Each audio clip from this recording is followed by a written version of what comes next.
In today's video, I'm going to teach you how to reset Microsoft Edge in Windows 11, updated 2026 full guide. By the end, you'll know exactly how to return Edge to its factory defaults to fix glitches, remove problematic settings, or start fresh without losing your important data. Before we begin, here's what a reset actually does. Edge will revert its settings to the original defaults.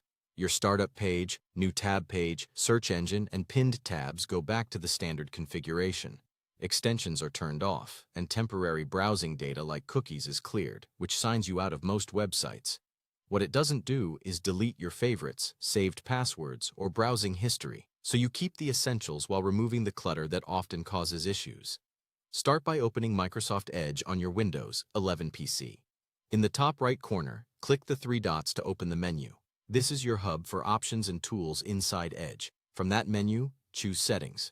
Once the Settings page opens, look to the left-hand panel and select Reset Settings. This area is designed specifically for repairing the browser without needing to reinstall anything.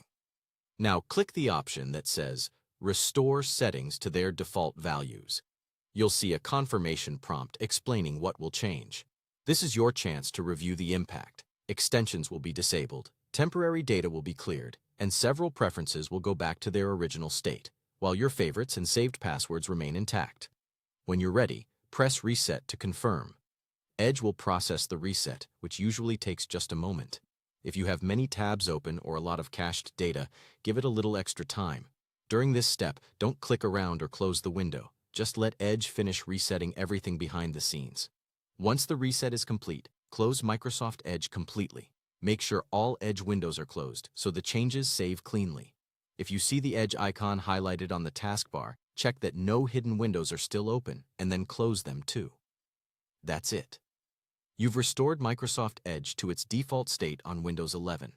The next time you open Edge, you'll notice the clean, default layout, and you'll likely be signed out of most sites. You can re-enable only the extensions you actually need and adjust your homepage or default search engine later, but for now your browser is reset and ready to run smoothly. Thanks for watching. If this helped you troubleshoot issues like crashes, slowdowns, or strange pop-ups, you're all set with a fresh start in Edge.